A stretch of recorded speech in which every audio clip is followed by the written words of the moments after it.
Hi, Jens here. Are you looking to take your company to the next level with AI? Then this video is for you. In this video, the building blocks of AI, how I organize them to understand them. Why building blocks? Thinking in terms of building blocks helps us adopt a solution-oriented approach. We have solutions for office work, Excel, Word, PowerPoint, etc.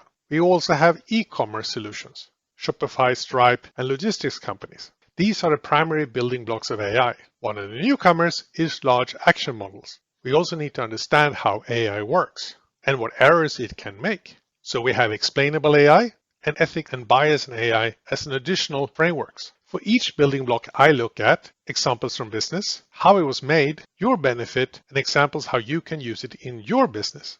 We build upward step by step. The building blocks of AI and the compound effect of the benefit is enormous. Use AI to build great companies.